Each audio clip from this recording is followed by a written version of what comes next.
Mis queridos amigos, empezamos ahora la 10ª lección laurentina del periodo bienal 2019-2020, consagradas a las 59 tesis del racionalismo jurídico. Hemos visto ya las tesis primera a novena y ahora en esta sesión, en este vídeo, vamos a comentar las tesis décima y undécima.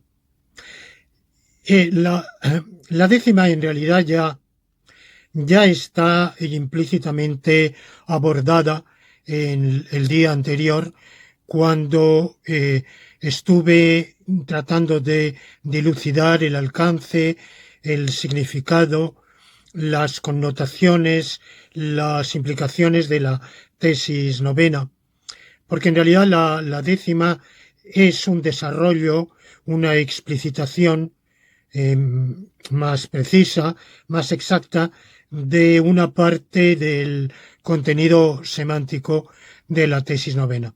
Por tanto, esta tesis décima no va a aportar una novedad muy significativa para quienes hayan seguido con atención la lección anterior.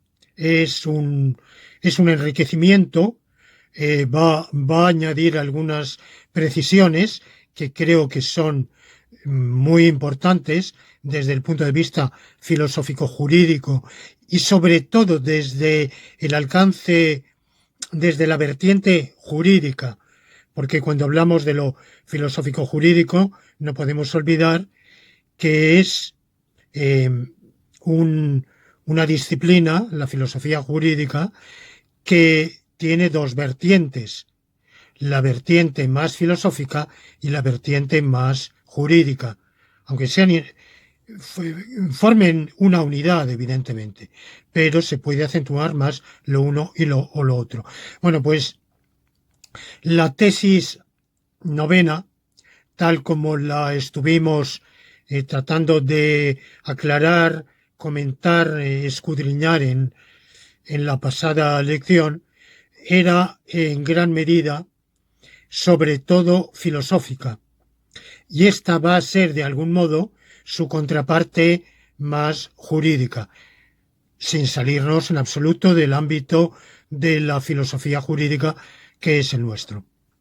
Y luego completaré este análisis con el comentario a la tesis undécima, que también constituye en cierto modo no digo un ahondamiento de la tesis décima, pero sí en cierto modo un complemento doctrinal. Y de algún modo estas 11 tesis completan un primer bloque temático dentro del conjunto de las 59 tesis, un bloque temático que podríamos ver como una especie de propileo. En estas 11 tesis he ido analizando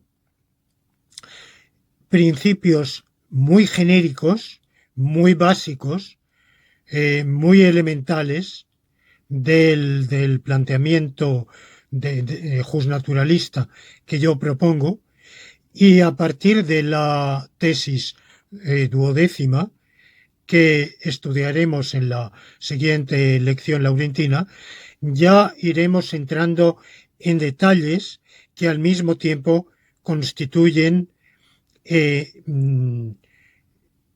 aportaciones específicas, por lo menos muchas de esas tesis, aportaciones específicas de la lógica nomológica que yo he venido elaborando y proponiendo, y cuya versión más elaborada y más reciente es precisamente la que se contiene y se presenta y se elabora y se desarrolla y se argumenta en el libro Visión lógica del derecho del año 2017.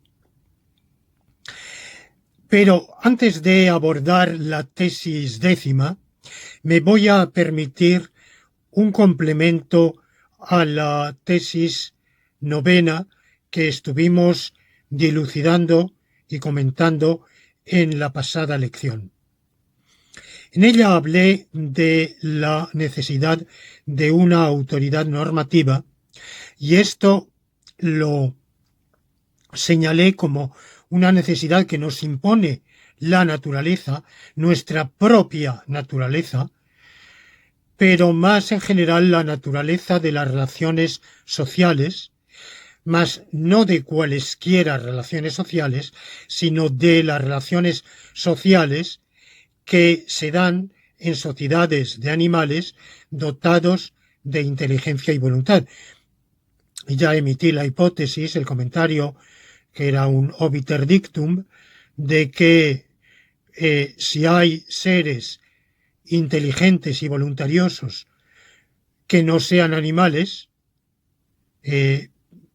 seres angélicos, demoníacos o cualesquiera otros, entonces también esos seres que supuestamente conviven, tienen una o coexisten, tienen una existencia que los asocia y que los lleva a conjuntar, imaginémonos, sus conductas, también tienen que regirse por unas normas y como son seres dotados de esa personalidad que posiblemente en conflicto con otras personalidades que les daría ser inteligentes y voluntariosos, bueno, pues también necesitarían una autoridad. Bueno, esto era simplemente un excursus, si ustedes quieren un divertimento, que cada cual puede tomar como desee.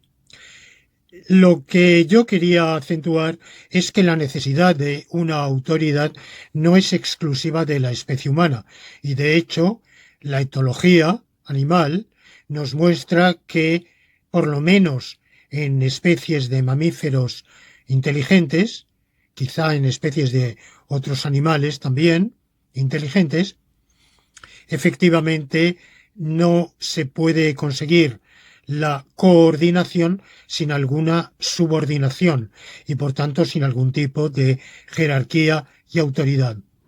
Naturalmente en las sociedades humanas esto reviste unas características singularmente fuertes, singularmente significativas, porque en la especie humana, por lo menos en la especie del Homo sapiens, que es la nuestra, la del hombre moderno, el desarrollo de la personalidad es extremadamente importante, es extremadamente fuerte y por tanto las colisiones potenciales entre nuestras variadas, dispersas y múltiples personalidades puede ser deletérea si no nos subordinamos a una autoridad, y no solo la personalidad individual, sino que los seres humanos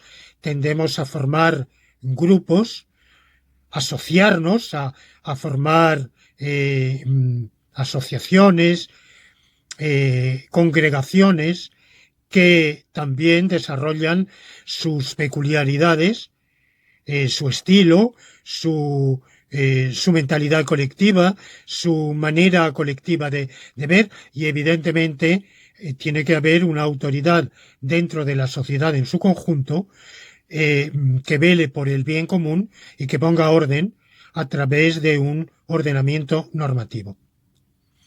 Bien, yo había argumentado todo esto con una doble secuencia de argumentos que no deslindé, sino que los fui trenzando.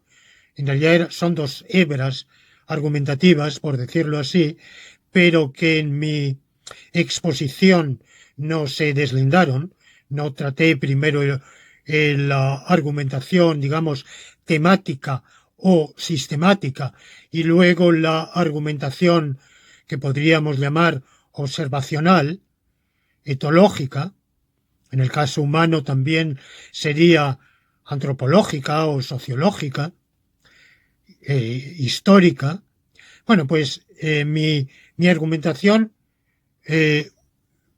unía lo uno con lo otro, porque en realidad son dos hebras o dos hilos argumentales que se entrelazan, se trenzan y forman una unidad. Pero, en cambio, no me detuve en abordar la objeción principal que existe contra este planteamiento.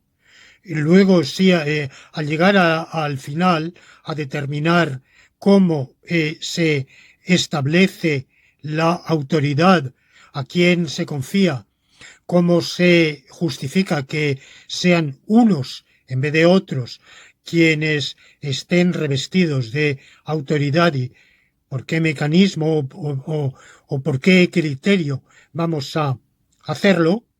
Ahí sí introduje una polémica y concretamente estuve discutiendo el planteamiento de Max Weber, el de Mencio, el gran filósofo confuciano chino, y finalmente yo me decanté por Mencio. Pero ahora lo que no hice en ese momento, lo que omití, es discutir con aquellos que consideran que no debe de haber autoridad alguna, los antiautoritarios, también llamados anarquistas o ácratas. Los que piensan que en la sociedad humana, ellos no hablan de otras sociedades animales e incluso generalmente han hecho planteamientos que quizá por ser deudores de la mentalidad de la época en que surgieron estos puntos de vista, establecían una dicotomía absolutamente radical entre las sociedades humanas y las sociedades no humanas. E incluso, presumo yo, estos enfoques ácratas, anarquistas, antiautoritarios, que florecieron principalmente en el último tercio o cuarto del siglo XIX y en el primer cuarto o primer tercio, un poco más, la primera mitad como mucho del siglo XX, aunque luego ha habido alguna muy minoritaria recuperación, bueno, pues pertenecían a una época en la cual, cuando se decía sociedad, se sobreentendía humana y no se pensaba, cuando se decía ciencias sociales, por supuesto, ciencias sociales son ciencias de la sociedad y la sociedad es la sociedad humana. No se pensaba en sociedades no humanas. No, sí se sabía, claro está, desde la antigüedad se conocía las actividades de insectos sociales, se había admirado su modo de organización, pero esto quedaba fuera de la temática social. La temática social era exclusivamente humana.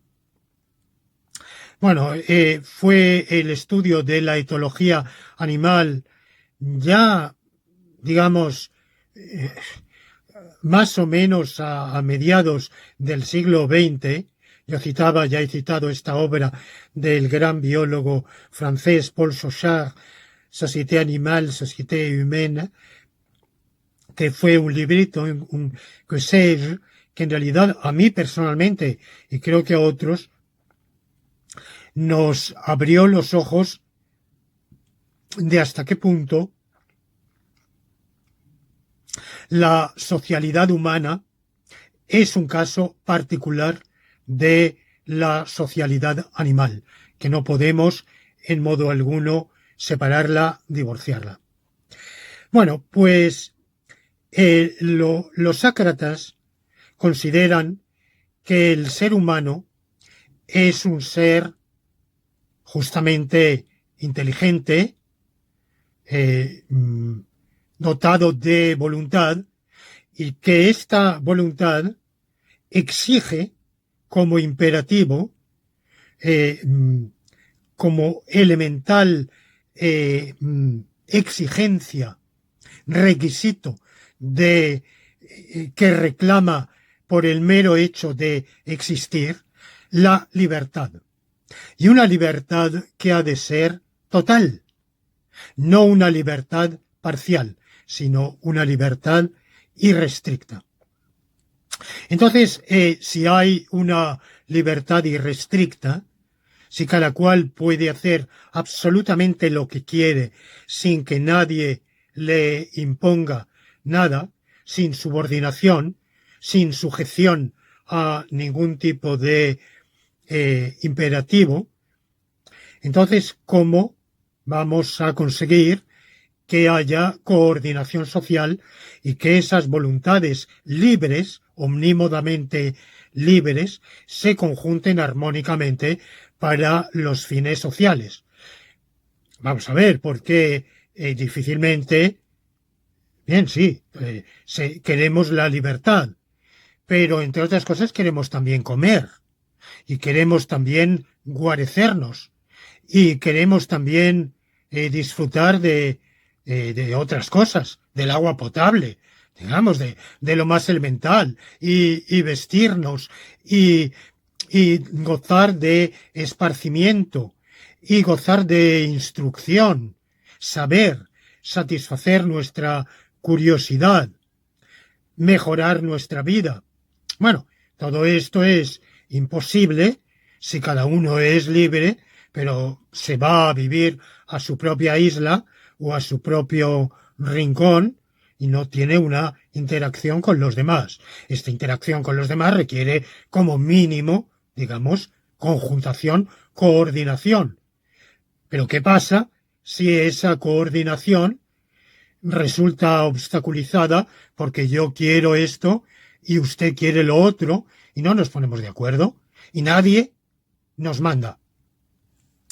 Bueno, este problema el anarquismo lo supera postulando que en realidad hay dos anarquismos. Primero, hay un anarquismo colectivista, que es el primer gran anarquismo, el primer gran anarquismo del siglo XIX y cuyo corolario, o digamos cuya continuación, persistió con fuerza hasta el primer tercio del siglo XX y en España concretamente persistió hasta el año 1939. En España tiene una fecha de defunción el anarquismo, que fue el año 1939, la derrota en la Guerra Civil de la República Española, una república que el anarquismo había tratado de destruir, de boicotear, de eliminar desde el principio, desde el año 1931, y que acabó de derruir en 1939 al sumarse a un golpe de Estado interno dentro del propio campo republicano para pactar la rendición, y eso acabó de destruir, desacreditar. Ya el anarquismo nunca más quedó residual, pero nunca más llegó a tener una importancia de masas gigantesca que había tenido, como seguramente en ningún otro país del mundo.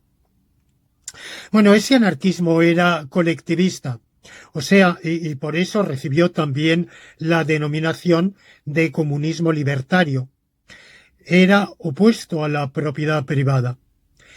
Lo que creía es que los hombres, liberados del triple yugo, del capital, de Dios y del poder, se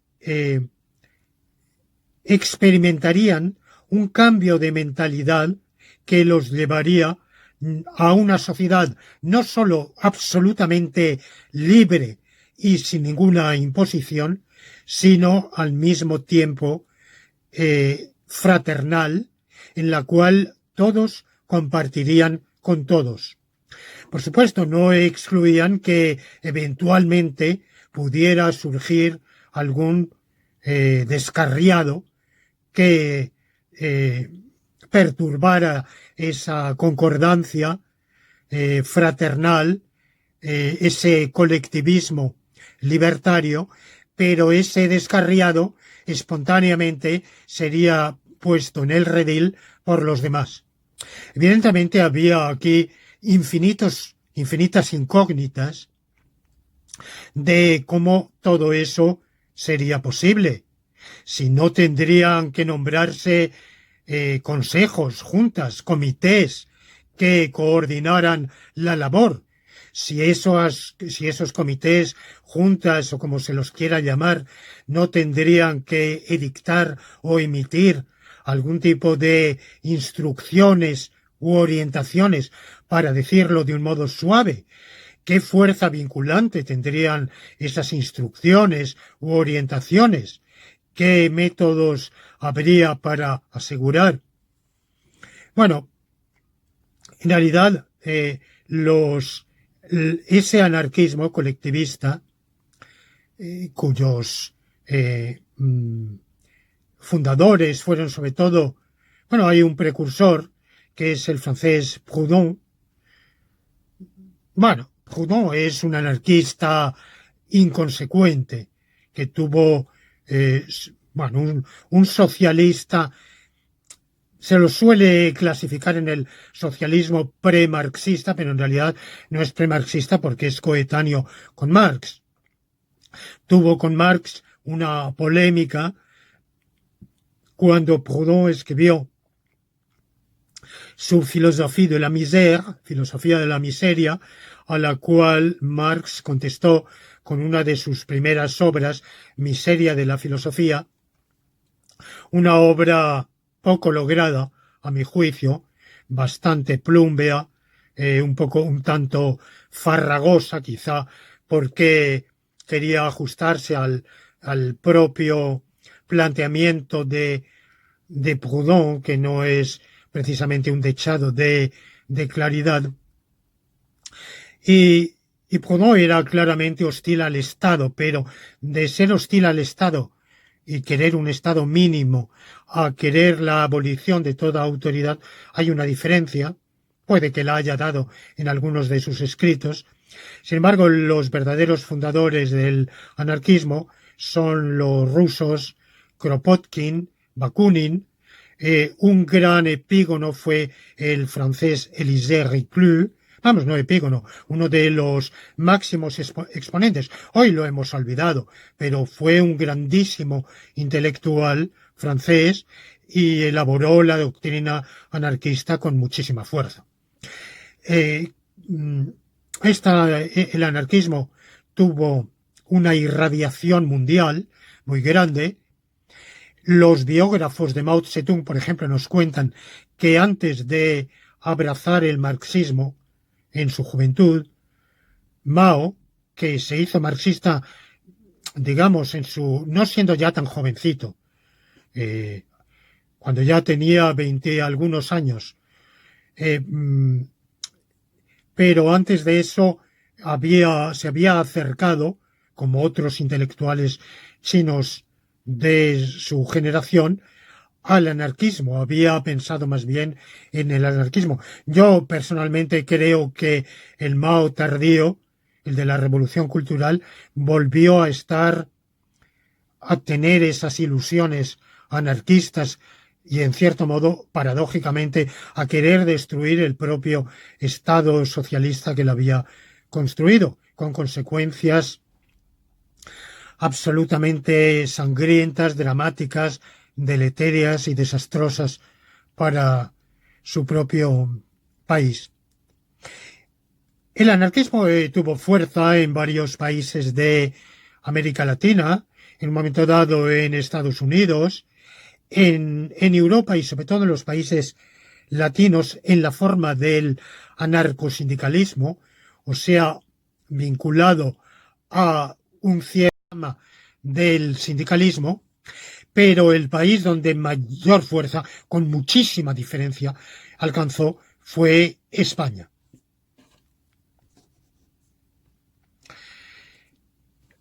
El anarquismo fue puesto a prueba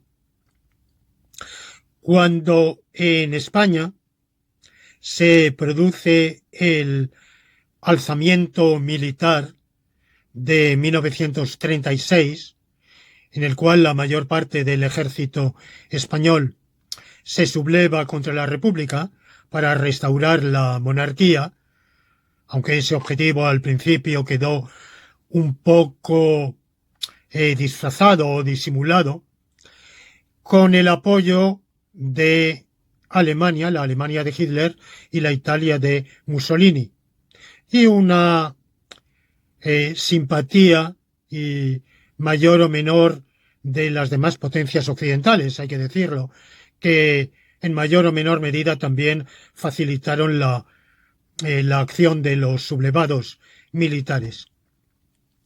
Bueno, pues a raíz de ese alzamiento se produjo en la zona que los militares sublevados no controlaron, se produjo un vacío de poder.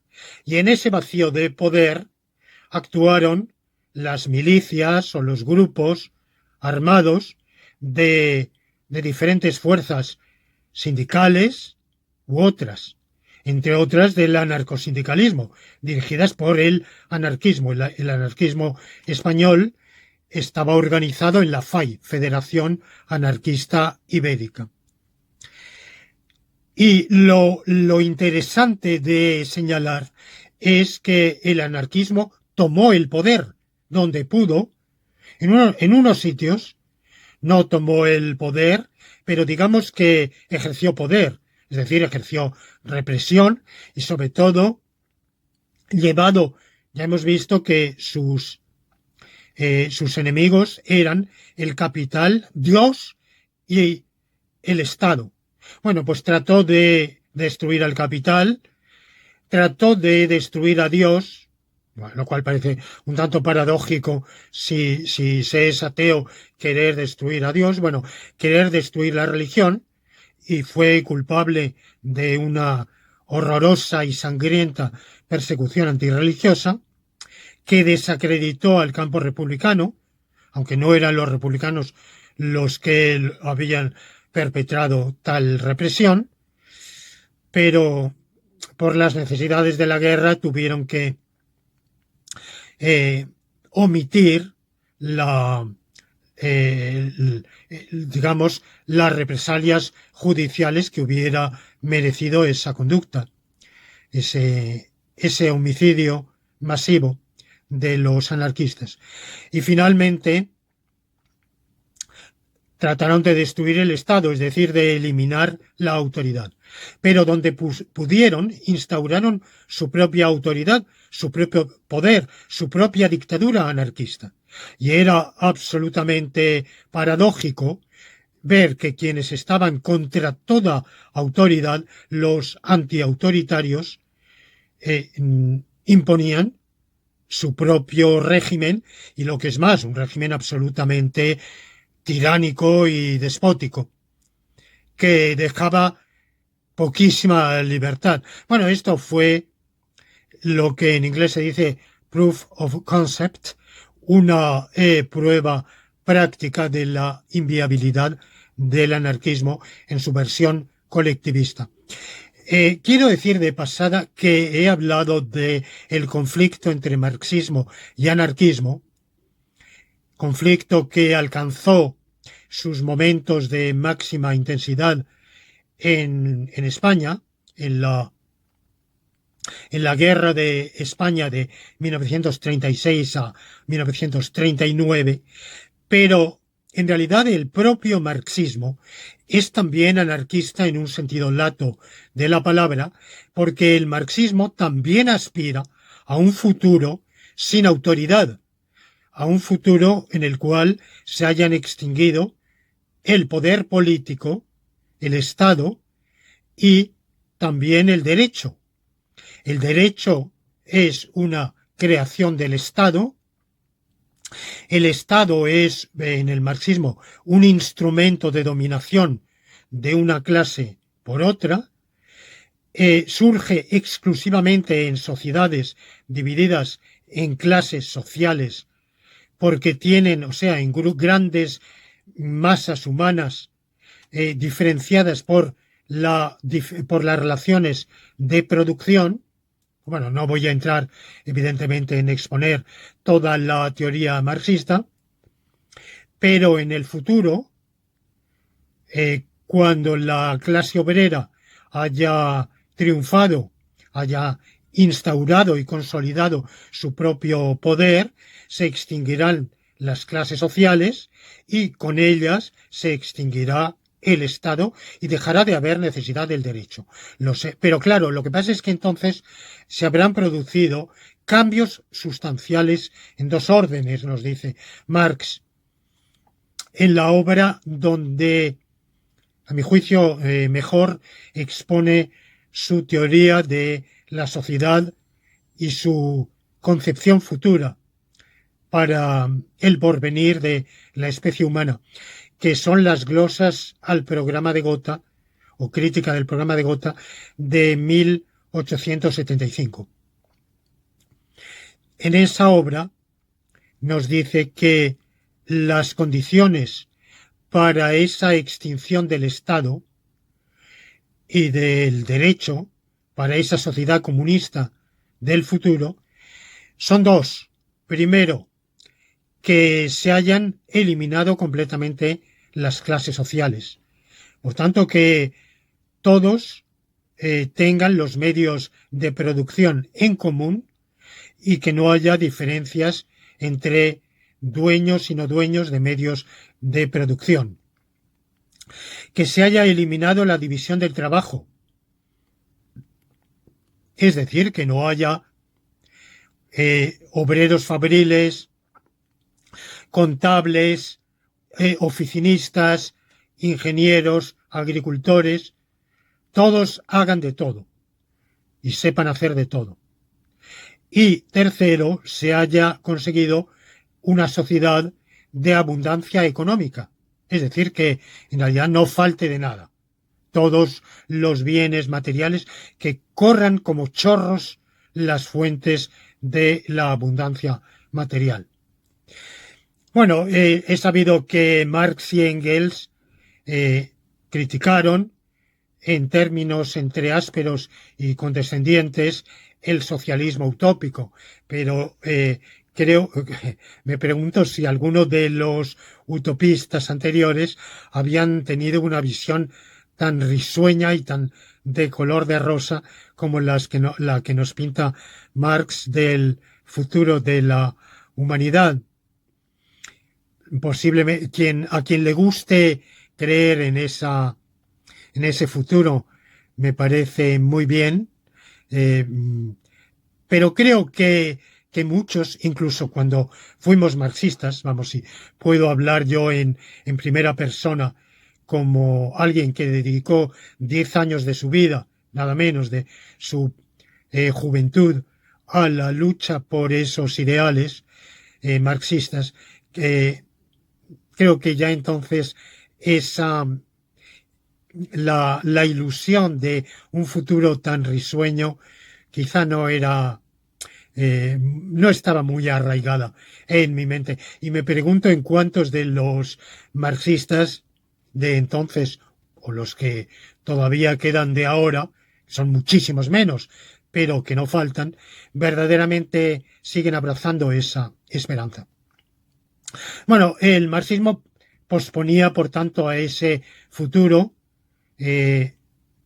más o menos cercano o alejado, según el optimismo de cada cual, la realización de esa sociedad sin autoridad y, por tanto, anárquica, sin Estado, sin derecho. He dicho ya que hay otro anarquismo.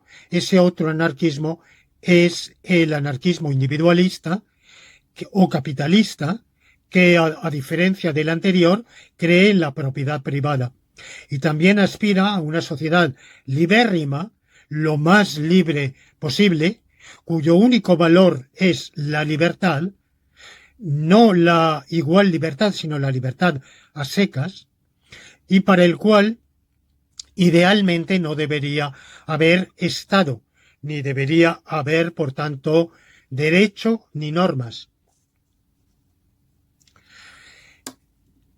Eso no lleva, sin embargo, a los adeptos de este anarquismo individualista o capitalista, llamado también anarcocapitalismo, no los lleva, sin embargo, forzosamente a proponer la abolición del Estado. Yo creo que es su ideal, pero ese ideal son conscientes de que no es fácil de realizar. En la figura en la cual todos pensamos como representante de este anarcocapitalismo o anarquismo individualista es Nozick, Robert Nozick, sin duda el más significativo, el más conocido, el más influyente filosóficamente, pero según algunos adeptos, bueno, también esta corriente también se ha llamado libertarianismo, aunque, como vimos, los anarquistas colectivistas también llamaron a su doctrina comunismo libertario y se denominaban a sí mismos los libertarios. Hoy la palabra libertario, sin embargo, no suele tener esa connotación de comunismo libertario ni nada por el estilo, sino justamente la del anarcocapitalismo, que ha tenido, como digo, diversas plasmaciones, diversos representantes. Muchos consideran que Nozick es el más famoso, pero no, esa fama no es tan merecida, porque hay otro gran pensador alemán que es Hoppe, y Hoppe, Hans Hermann Hoppe, ha elaborado su teoría anarquista o tendencialmente anarquista, digamos, libertaria, con una argumentación, un desarrollo doctrinal, una conceptualización mayores y más logradas que las de Nozick. Hay muchísimos otros. El libertarianismo está en auge. Y como digo, si bien idealmente, asintóticamente tendería a la finalidad de una supresión de la autoridad, del poder, pero es consciente de la enorme dificultad o quizá imposibilidad de alcanzar esa meta. Y a falta de alcanzar esa meta de la abolición del Estado, que Nozick contempla como hipótesis, de todos modos, lo que proponen es el Estado mínimo. Es el Estado mínimo. Se sobreentiende que sería un Estado, digamos, hobbesiano, en el cual el gobernante se limite a edictar, digamos, un código penal y un código de procedimiento penal y a tener unos tribunales de lo penal con unas cárceles u otros procedimientos de sanción, de castigo. Podría aplicarse, por ejemplo, la pena de muerte a cualquier infractor. Bueno, ese sería otro problema, ¿verdad? Pero la única misión de ese gobernante sería mantener el orden público, en ese sentido mínimo de evitar las agresiones. Pero está, evidentemente, ese estado mínimo no tendría que ocuparse de obras públicas, de hacer caminos, ni obras de regadío, ni puertos, ni acueductos, ni urbanizaciones, ni ordenaciones del territorio, ni proveer espacios públicos para el abastecimiento, ni regular los suministros, ni establecer, digamos, una normativa de pesos y medidas. Allá cada cual. Si alguien quiere vender como un kilo de pan, lo que son 300 gramos, bueno, pues es cuestión de cada cual, del cliente, aprender qué mercader tiene la mercancía buena y cuál tiene la mala, cuál engaña y cuál no, ni castigar la estafa. Bueno, este podría ser el estado mínimo. Como digo, Nozick evoca incluso la posibilidad de que la seguridad fuera encomendada, en vez de a una autoridad que se impone por la fuerza obligatoriamente a todos, lo queramos o no lo queramos, que cada cual escoja una agencia de seguridad privada y que compitan entre sí. Bueno, evidentemente, ¿qué pasa si se hacen la guerra? Bueno, esta sería la visión del anarcocapitalismo, que, como digo, ha rebajado en general sus pretensiones y no pretende la abolición del Estado, sino reducirlo a la mínima expresión posible. Pero que es flexible en su planteamiento y que puede admitir modulaciones, puede admitir que haya algunas funciones que desbordan del estado mínimo, pero que por necesidades del estado de la opinión, de la viabilidad,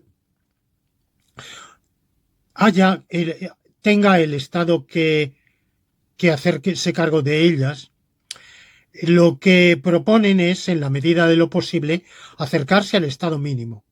O sea, solo apartarse de él cuando existan argumentos muy fuertes, motivos de muchísimo peso, y si no, pues ir podando el estado de otras funciones que no sean esa del estado mínimo.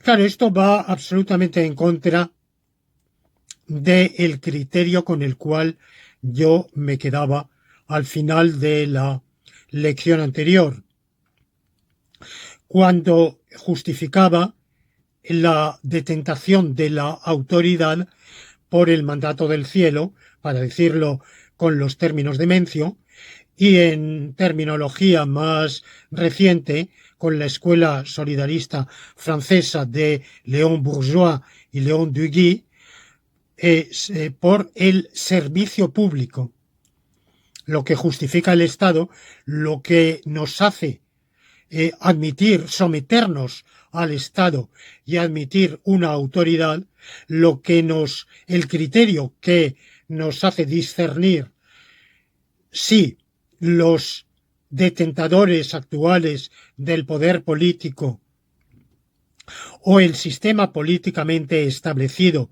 actualmente es válido o no es válido, es legítimo o no es legítimo, es el servicio público. Es decir, que en definitiva sirva al bien común.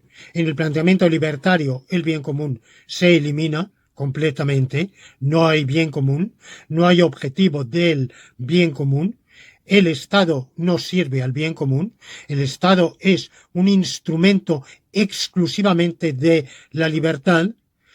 Podríamos decir, bueno, pues esa libertad de todos, en cierto modo, es un bien común. Bueno, si usted quiere, es el grado cero del bien común. El bien común llevado a ese grado cero o expresión mínima, que sería simplemente el que estemos en paz los unos con los otros. Si el anarquismo colectivista confiaba en una bondad innata del ser humano, el anarquismo individualista, capitalista, no confía en esa bondad innata del ser humano, confía en la racionalidad humana para hallar, buscando cada cual su propio interés, llegar por un cálculo racional a través del mercado a ponernos de acuerdo para un resultado que es, en definitiva, provechoso para todos. O sea, volvemos a la teoría de la mano invisible de Adam Smith, el liberalismo económico de Adam Smith. Bueno, yo no voy aquí a polemizar con este punto de vista, que me parece tan utópico, tan desmentido por la realidad, que se ha estrellado contra el muro de la experiencia histórica miles de veces, y considero que en realidad si la sociedad humana actual ha tenido logros, y los tiene muy significativos con respecto a las sociedades del pasado, no es precisamente por su grado de capitalismo, de individualismo, sino por el contrario, porque a pesar de ese individualismo, de ese margen nada desdeñable de capitalismo, nuestras sociedades humanas no son puramente capitalistas. Ninguna. Ni siquiera aquellas que más gala hacen de basarse en ese tipo de principios capitalistas, como es la de Estados Unidos. En todas partes hay un Estado fuerte que asume una gama enorme de tareas de servicio público y de bienestar público, sin las cuales no sería posible la prosperidad, ni siquiera la prosperidad de los propios grandes capitalistas, que ha sido obtenida muy por encima de la que tuvieron sus antecesores en siglos pasados, gracias al fortalecimiento, al robustecimiento del Estado moderno, con su enorme gama de servicio público, incluyendo de servicio público de producción. No hay que olvidar que el capitalismo salió de momentos de enorme dificultad y estancamiento en las décadas de los años 30, 40, 50, gracias a que se desarrolló una enorme esfera de propiedad pública. De manera que creo que la experiencia histórica ha refutado y refuta las pretensiones del anarcocapitalismo, igual que todavía más las del anarcocolectivismo o colectivismo libertario, y que además yo creo que la experiencia de la mente humana, de la sociedad humana, la que tenemos por introspección, nos hace ver que ni somos tan generosos, tan buenos, tan angélicos como querían los viejos anarquistas colectivistas, ni es previsible una sociedad de tantísima abundancia y sin especialización del trabajo de ningún tipo, sin división del trabajo manual e intelectual como aquella en que soñaba para el futuro Marx, ni por otro lado somos calculadores racionales tan perfectos como quieren los libertarios de hoy o los anarcocapitalistas. Creo que todas estas visiones se estrellan contra cualquier representación adecuada de la realidad humana, de la mente humana individual y colectiva, y que nada de todo ello ha tenido realización. Ya he dicho que las sociedades de hoy tienen un fuerte componente de poder con servicio público, pero esto no es del todo nuevo, en el sentido de que el poder, desde que existe, desde que tenemos un conocimiento del poder político, siempre ha servido para coordinar la actividad productiva y laboral de los seres humanos y para proporcionar servicios públicos y velar por el bienestar público, por el bien común. Unas sociedades han confiado más en la iniciativa privada, otras han confiado menos, pero ninguna le ha confiado tanto que se desentienda absolutamente de ese tipo de misión. Bueno, pues con esto termino esa digresión sobre el anarquismo y enuncio la tesis 10ª, que, como digo, es una prolongación de la tesis 9ª. Lo que nos dice la tesis 10ª es que en el transcurso de la historia las sociedades humanas van desarrollando sistemas de reglas para determinar cómo se seleccionan aquellos a quienes esté confiado el poder político, por tanto, el poder normativo y, por consiguiente, la tarea de legislar para el bien común. Esos sistemas de reglas son muy distintos según las épocas. Los datos de la antropología o etnografía y de la historia nos hacen pensar, aunque de nuevo yo no soy un experto en ninguna de esas materias y someto esta consideración al punto de vista mejor informado de los etnógrafos y de los historiadores. Pero hasta donde yo alcanzo a ver, podemos considerar que el modo más sencillo en el pasado fue confiar esa autoridad a un solo, a un jefe. Jefe tribal, jefe consuetudinario, en sociedades quizá más desarrolladas, un jefe hereditario pero no forzosamente, y fue también en muchas sociedades un jefe electivo, inicialmente, sin duda, muy a menudo un jefe carismático, y más tarde, pues un jefe hereditario que transmite el poder, digamos, porque este es un mecanismo sencillo y que permite obviar una serie de aspiraciones o ambiciones en conflicto mutuo, aunque da lugar también a otras colisiones, porque los conflictos dinásticos y las guerras dinásticas son tan viejas como las propias dinastías.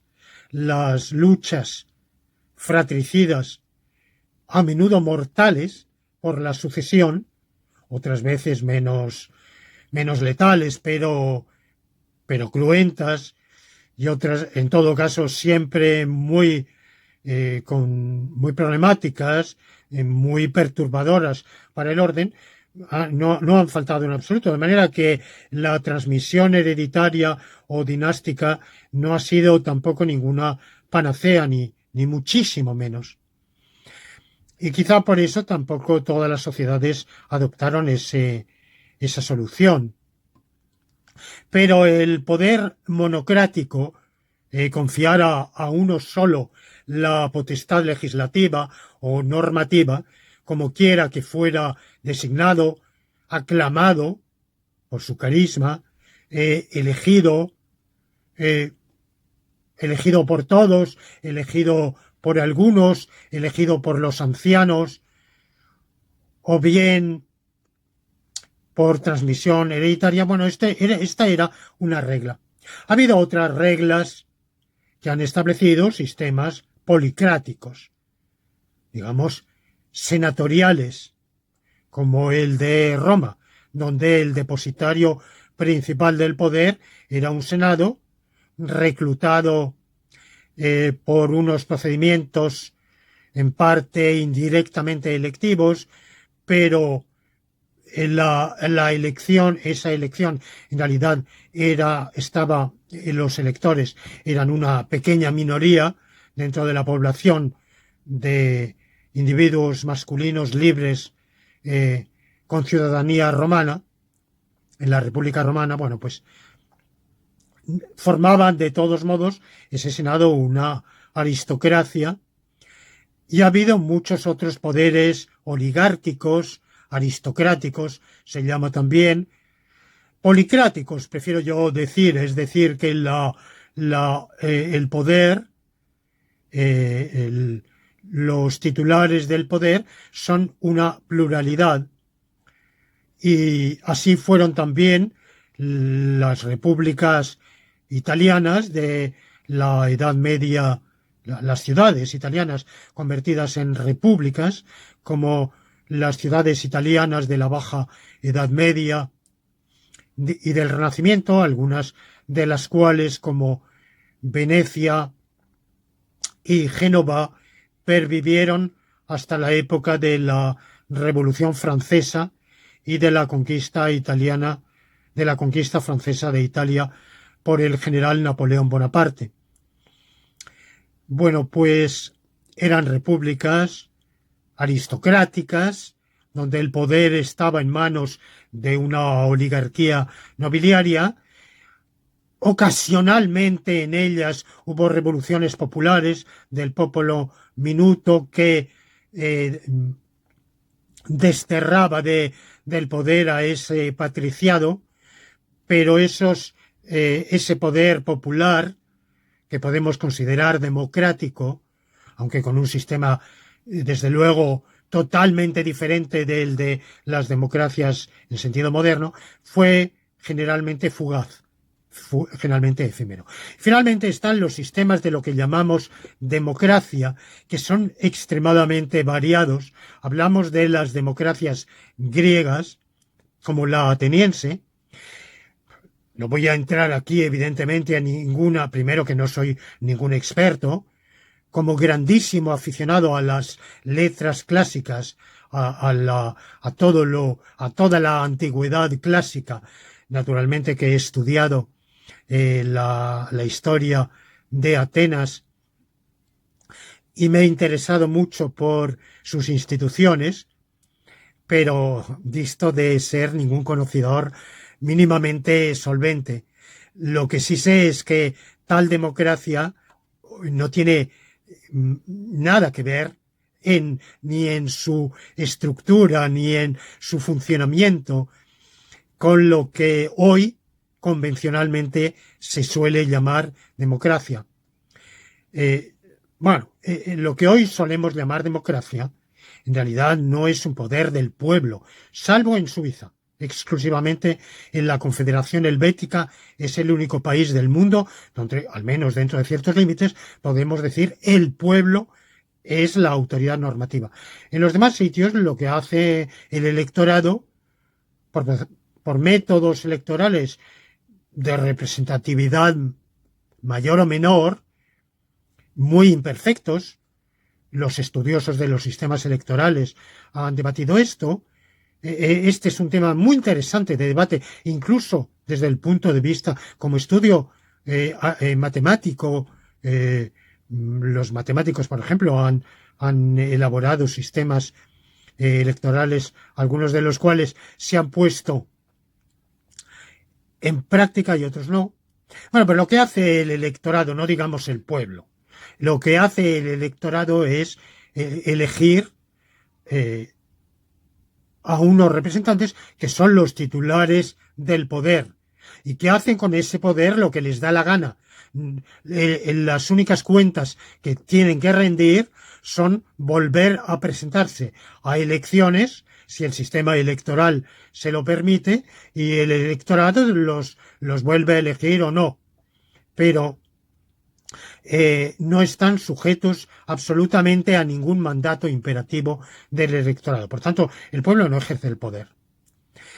Bueno, estos son, dentro de esto hay una variedad enorme, evidentemente, de sistemas. Bueno, el problema está en cómo se justifican estos sistemas. Estos sistemas de reglas que conducen a que en la práctica sea uno u otro, sean unos u otros los que estén ejerciendo el poder legislativo. Con arreglo a la tesis novena, la justificación es el servicio al bien común. Y esto es lo que voy a expresar justamente en esta tesis décima. Lo que justifica el sistema de reglas por el cual los titulares están efectivamente revestidos del poder de legislar, del poder normativo, es que el sistema sea idóneo, el sistema de reglas sea idóneo para designar a unos legisladores cuya obra normativa, cuya producción legislativa sea precisamente favorable, idónea, conveniente al bien común. ¿Cómo lo sabemos? Bueno, pues podemos decir, lo sabemos porque esos legisladores, lo que tenemos ante nuestros ojos, es que el legislador que haya en este momento legisle para el bien común. Pero eso no basta, porque a lo mejor, circunstancialmente, el legislador al que incumba legislar, al que incumba la producción normativa, en este momento no está legislando para el bien común, pero el que lo precedió o el que lo sucederá, si lo hará o si lo ha hecho. Lo que hay que ver no es la calidad de servicio al bien común, de la producción normativa, del incumbente actual del poder legislativo o ejecutivo. O digamos ya, si queremos verlo todo, en qué medida sirve al bien común toda la obra normativa, tanto genérica, o sea, el sistema legislativo, el ordenamiento legislativo, como ejecutiva, el sistema de decretos, órdenes, instrucciones, y judicial, es decir, el conjunto de sentencias u otras decisiones judiciales. Todo eso forma el conjunto normativo de nuestra sociedad y podemos tener una visión más o menos favorable o desfavorable de lo que está siendo en este momento, en este corte sincrónico. Hoy, en el año 2019, o en este mes, en el mes de julio de 2019. Pero evidentemente no se trata en absoluto de eso. Esa es una visión que no puede permitir discernir un sistema válido de un sistema inválido, cualesquiera que sean nuestras preferencias, tanto si somos partidarios de la monarquía, como si somos partidarios de la policracia, como si somos partidarios de la democracia, en cualquiera de sus versiones, como la de Suiza o democracia electiva, como la democracia convencional en sus múltiples variantes e implementaciones. Lo que se impone es un balance de la producción normativa, no en este momento, no por los actuales incumbentes del poder legislativo o del poder ejecutivo o del poder judicial en los sistemas con esta tripartición de poder, o en aquellos con una partición más detallada, por ejemplo, el poder de control, en sistemas legislativos como el español actual y varios de América Latina, existe un tribunal constitucional que no forma parte del Poder Judicial, es una autoridad jurisdiccional, pero diferente del Poder Judicial, que tiene lo que podemos llamar un poder de control, que en cierto modo es un cuarto poder. Y algunas constituciones han diseñado otro tipo de controles con mayor o menor fortuna. No estoy juzgando aquí si han acertado o no en la elaboración de esquemas que pueden ser provechosos o que pueden ser perturbadores. Lo que yo estoy proponiendo es que el criterio ha de ser el balance de la producción normativa a lo largo de ¿cuánto tiempo? A lo largo de un año no, a lo largo de un decenio, a lo largo de 50 años, no lo sé, yo no estoy precisando ningún cómputo, ni creo que exista una generación. Bueno, pero ¿qué es exactamente una generación? Convencionalmente, mi inolvidable profesor de latín, don Andrés Ramiro Aparicio, decía que nos enseñaba en mi adolescencia que una generación se mide convencionalmente por 33,3 años, 3 generaciones en un siglo. En otros autores he leído 4, 25 años. Bueno, en realidad el concepto de generación es sumamente elástico, variable. Es difícil saber quiénes son de la generación de uno. Los que tienen 5 años más y 5 años menos, o también 10 años más y 10 años menos, o 15 años más y 15 años menos. Yo creo que eso es muy contextual. Por ejemplo, Federico Augusto von Hayek, este economista de la escuela austríaca, sucesor de von Mises y un pensador también de los inspiradores de la corriente filosofía política libertaria, digamos del anarcocapitalismo, admitía la democracia, no era un entusiasta de la democracia, pero la admitía, no era un entusiasta. En general, los libertarios no son muy entusiastas de la democracia porque consideran que el poder, cuanto más repartido esté, más tiende a ejercer poder. Y por tanto, el Estado, cuanto más popular sea, tiende a ser más Estado, mientras que aquello a lo que ellos aspiran es al menor Estado posible.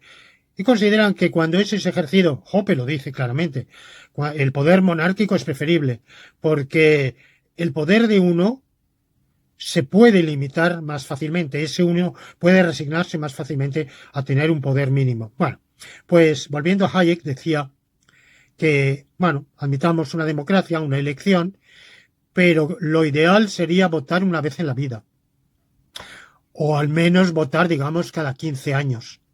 Pero no votar cada 3, cada 4, cada 5, ni cada 7 años, porque eso produce una enorme estabilidad y una tendencia a satisfacer aspiraciones de la gente que quiere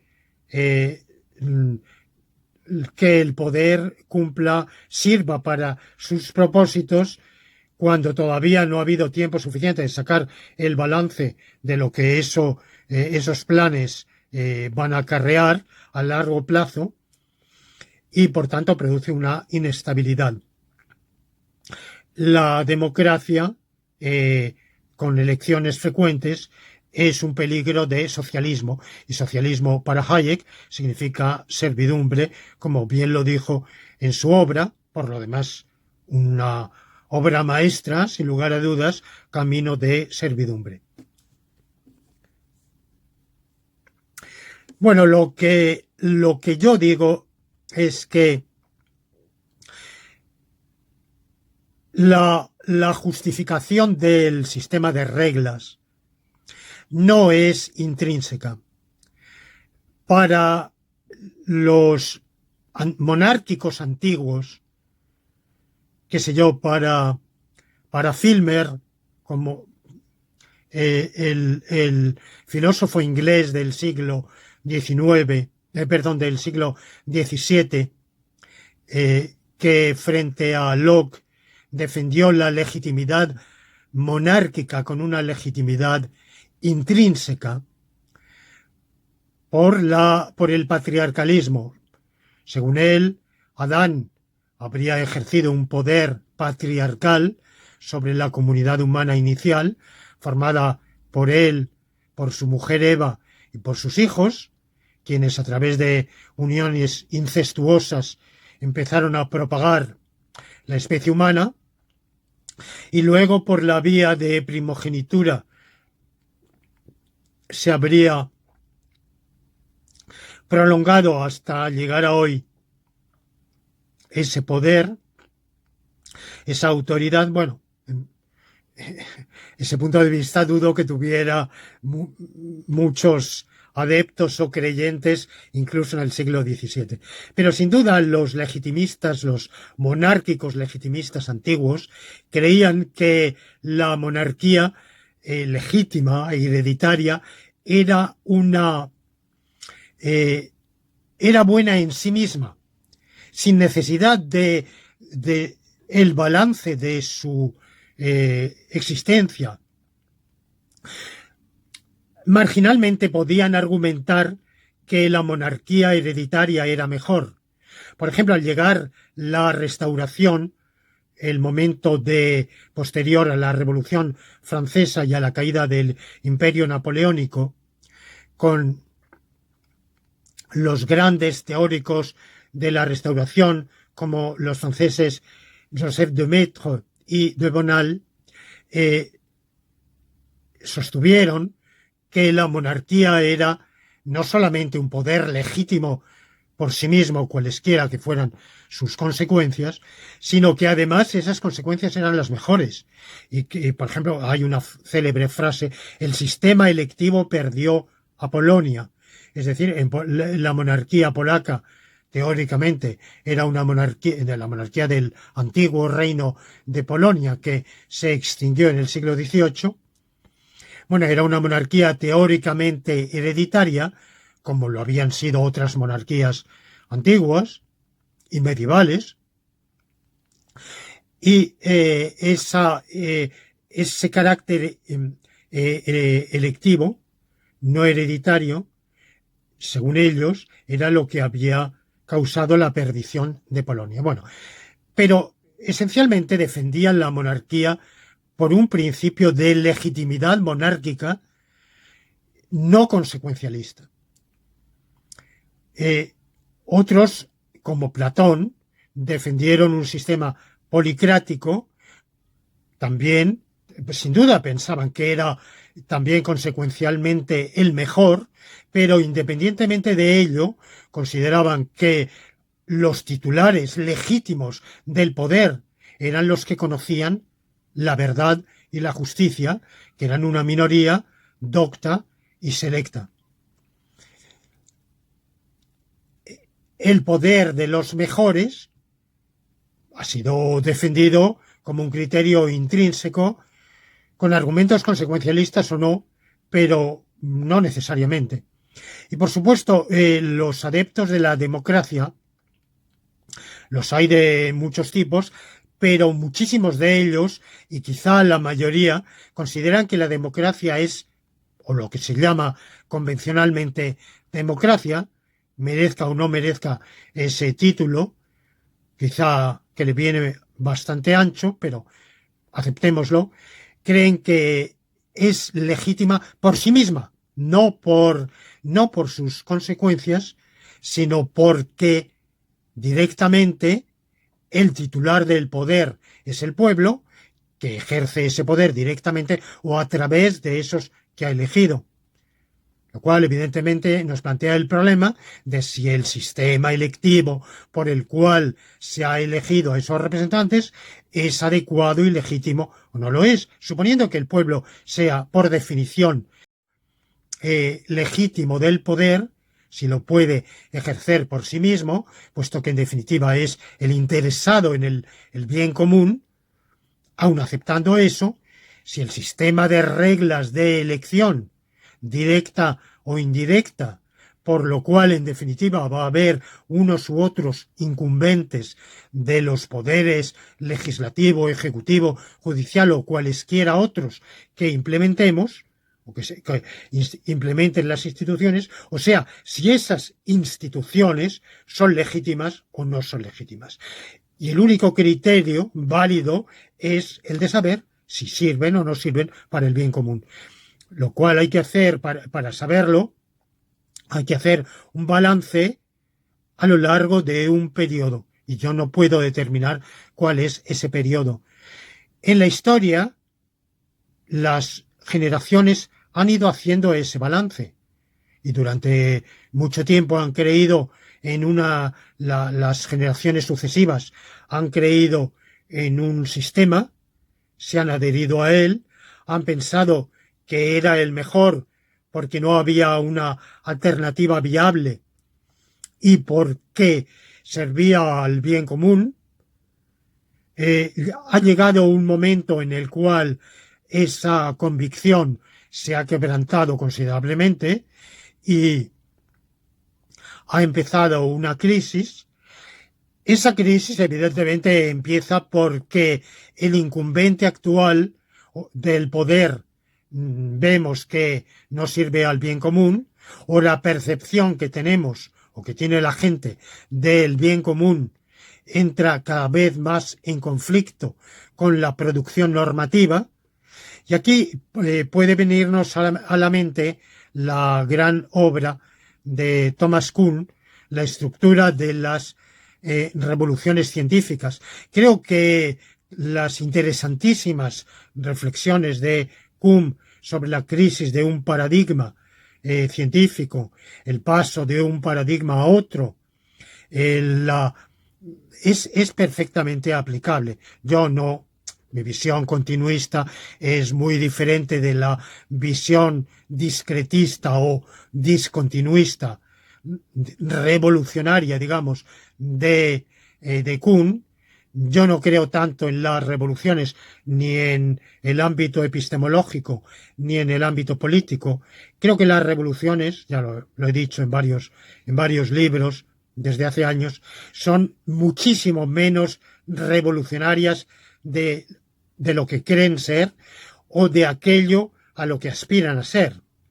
Generalmente tienen los revolucionarios una visión muy rupturista de su obra, pero pasados unos primeros momentos de ruptura, a veces un poco alocada, a veces en busca, digamos, un tanto insensata de una alternativa radical a lo que han vivido, a lo que han padecido en aras de unas pautas, unos patrones de organización, de institución que marcan esa ruptura, enseguidita empiezan a restablecer pautas, cánones, modos de organización, de institucionalización social que toman de aquello que los ha precedido.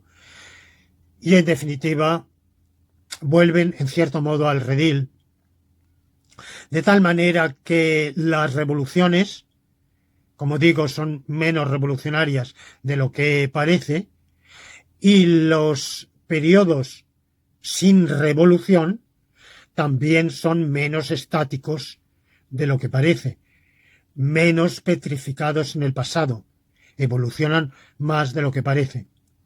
En esa evolución, en realidad, muchas veces preparan sin saberlo, sin quererlo, y si lo hubieran sabido, lo hubieran tratado de evitar, estallidos revolucionarios que muchas veces, a veces son fruto de un cierto estancamiento de las instituciones precedentes, pero otras veces al revés, son resultado de una evolución previa, pero que ha resultado insuficiente para las aspiraciones acumuladas de una gran masa de población. En definitiva, lo que hace entrar en crisis los sistemas de reglas, las instituciones, es justamente que la sociedad cobra conciencia de la inadecuación para el bien común.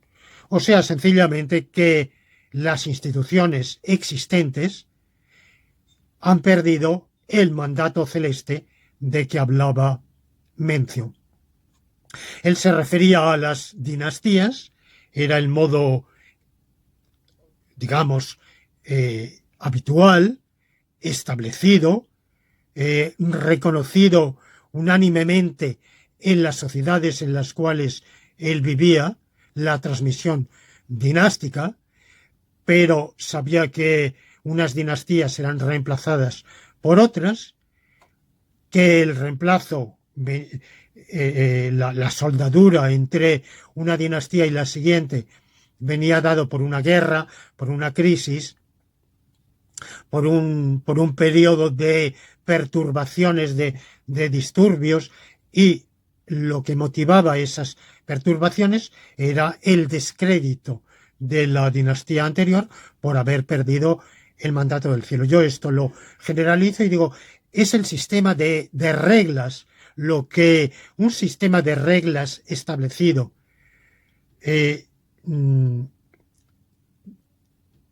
determina que entre en crisis y sea conducido a través de desórdenes, de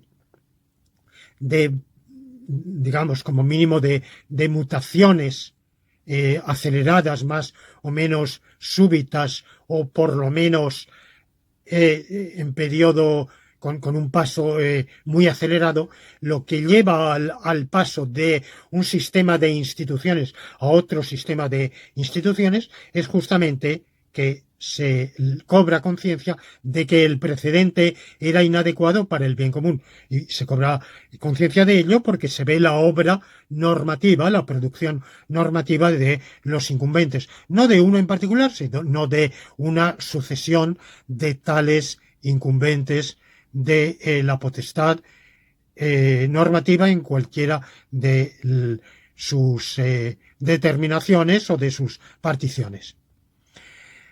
Bueno, y con esto termino el comentario de la tesis número 10. Paso a la 11, que voy a exponer en términos sumamente simples, sucintos.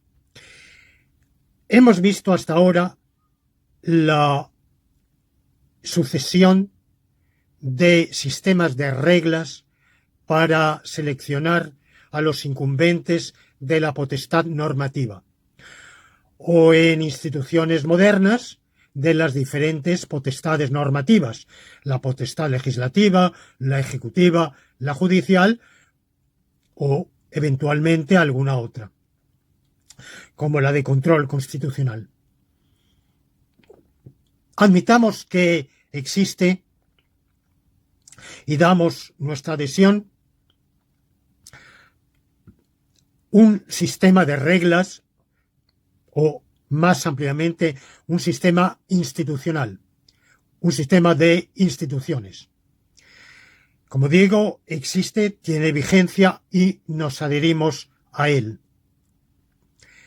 Sabemos que en el futuro, si ese sistema entra en crisis y se impone su reemplazo por otro, será porque la sociedad cobre conciencia de que no es el más adecuado, el más idóneo para el bien común, y se perfile la viabilidad, la posibilidad de una alternativa institucional más adecuada. Lo que ahora me pregunto es otra cosa. Durante la propia vigencia del actual, sea cual sea, del actual sistema institucional, del actual sistema de reglas de selección de los incumbentes de la potestad normativa o de las diferentes potestades normativas, a qué canon, a qué principio normativo, o si queremos supranormativo, está sujeto ese sistema institucional actual. Bueno, pues para la casi totalidad o la totalidad de los teóricos, de los teóricos del derecho, de los constitucionalistas, yo pienso humildemente que con una excepción, que es quien les está hablando. Creo que, por lo menos hasta donde yo alcanzo a ver en todos los demás, la regla, el principio supremo, que si existe, que regula todo ese sistema normativo y todo ese sistema de reglas de selección del personal incumbente de potestad normativa, es algún principio interno de las propias instituciones, que en los sistemas institucionales modernos es una ley fundamental que se llama Constitución. Esa ley fundamental, lo que contenga y preceptúe esa ley fundamental, es la norma suprema, el principio supremo con el cual hay que determinar el propio sistema de reglas, el propio sistema institucional y cada uno de los engranajes, mecanismos en que éste se articule y de los resultados a los cuales conduzca. Hay un problema en los sistemas excepcionales en los cuales no hay una ley fundamental. Por ejemplo, el británico. Hablamos de la Constitución británica, de la Constitución del Reino Unido, de la Gran Bretaña e Irlanda del Norte. Tiene un sistema constitucional, pero este sistema constitucional es en buena medida consuetudinario, es un sistema difuso, no concentrado en una norma fundamental. Dejo de lado las monarquías absolutas o semiabsolutas que también carecen de tal norma suprema, o cuando la tienen es puramente decorativa. Bueno, yo discrepo de ese enfoque y mi tesis undécima es un rechazo de ese enfoque que argumenté más en detalle en un artículo de hace pocos años que se llamaba "No es la Constitución la norma suprema". Un artículo de título provocativo porque justamente lo que la doctrina constitucionalista, pero también de los teóricos del derecho, y yo pienso, hasta donde alcanzo a ver, de los filósofos del derecho, es que en sistemas constitucionales la Constitución es la norma suprema. ¿Por qué? Porque incluso en aquellos que creen en un derecho natural, como yo, piensan que en las constituciones ese derecho natural se ha positivizado o se ha positivado al incorporarse a la Constitución. Y como se ha incorporado a la Constitución, ya no es una instancia exterior ni superior a la norma suprema, a la norma constitucional.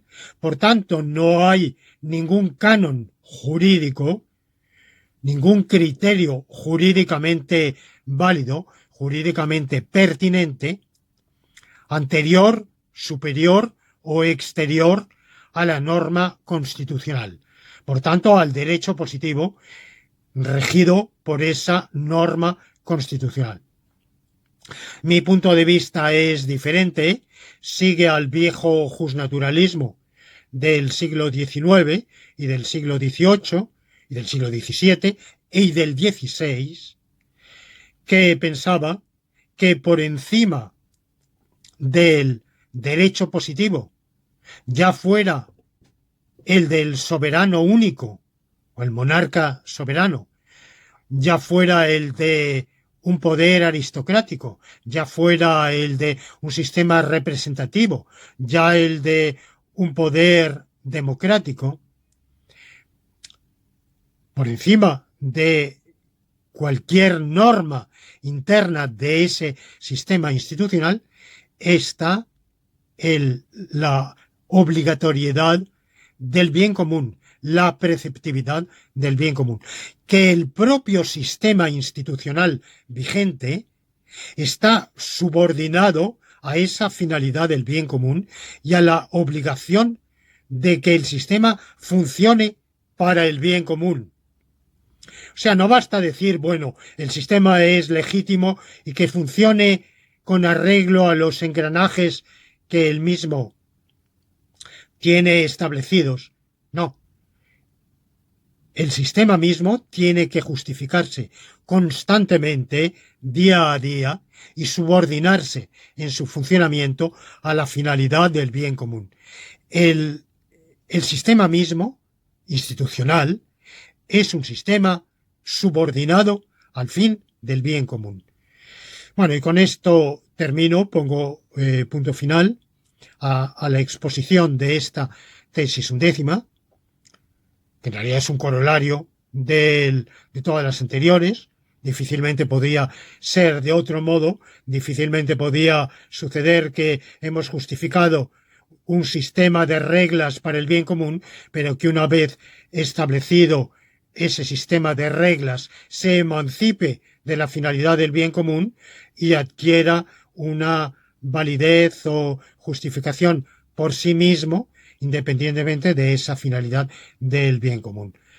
Constantemente tiene que estar subordinado y ajustado a ese bien, y tenemos que estar llamando constantemente a los titulares de cualquier potestad a que no basta con que actúan según lo preceptuado por las reglas institucionales vigentes de ese sistema establecido para el bien común, sino que están obligados a que su producción normativa, sea la que fuera, esté realizada con vistas al bien común y que vamos a juzgarlo y a calibrarlo, a aquilatarlo con ese criterio del bien común.